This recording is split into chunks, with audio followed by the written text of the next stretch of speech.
Welcome. I am Ask Dr. Victoria Hart, and I want to thank you so much for tuning in today.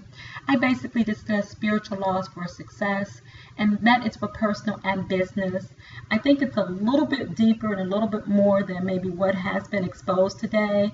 I'm going to include some quotes from the Bible, some quotes from A Course in Miracles, a mixture from wisdoms of world religions, which I studied getting my master's and doctorate degree.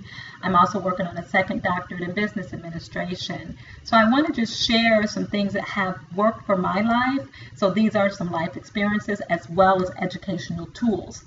My prayer would be that something I say touches your heart, that ignites your soul to get moving towards your own purpose and reason for being in life.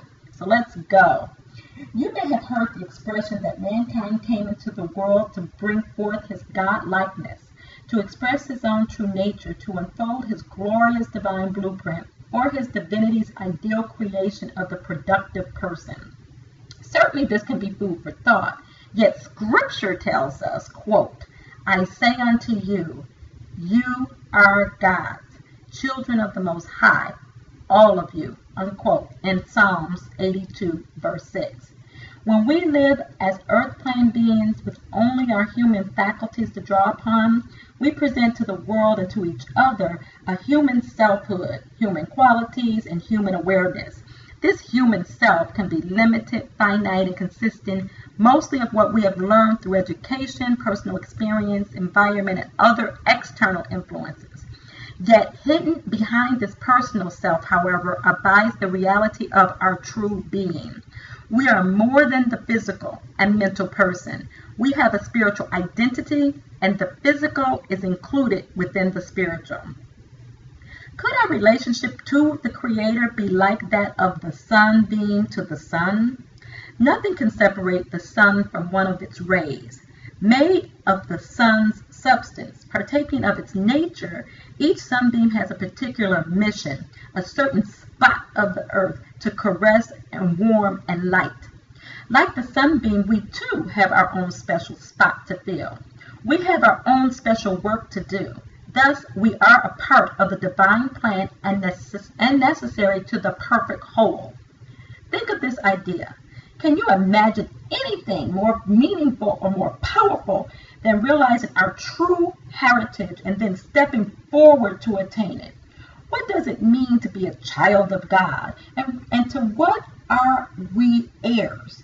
Our response could be that to be an heir of God means we as children share abundantly in the infinite purpose of our Creator.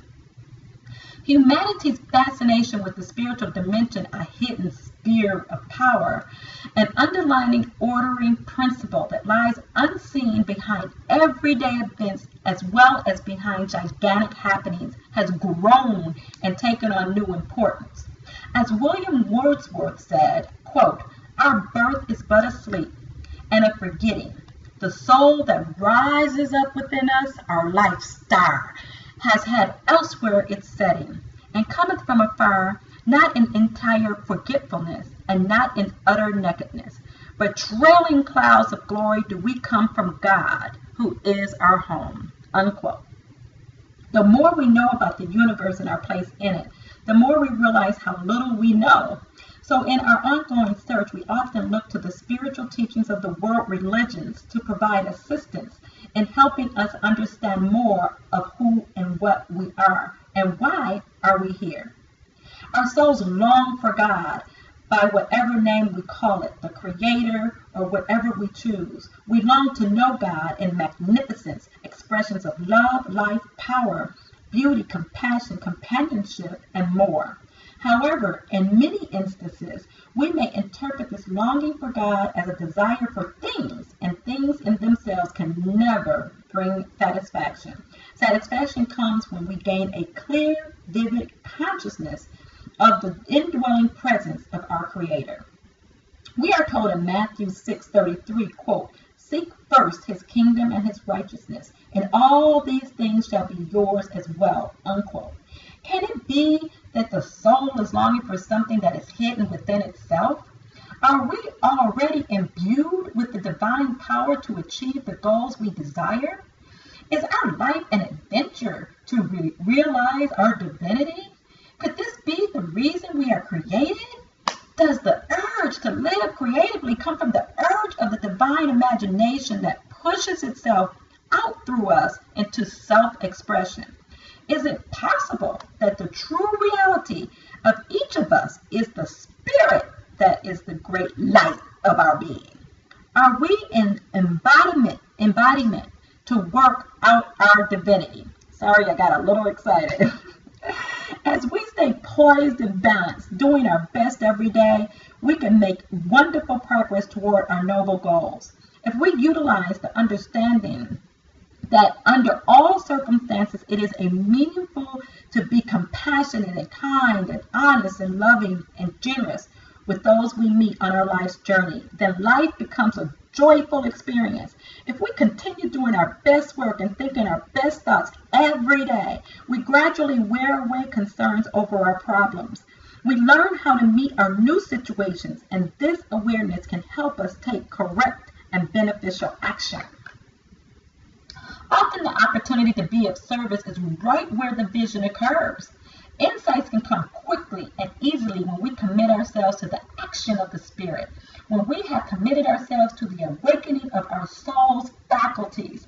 The spiritual life has its foundations in the realization that, quote, I and the Father are one, unquote. That is out of John 10:30. With this awareness, we can take strong strides in understanding ourselves and why we were created.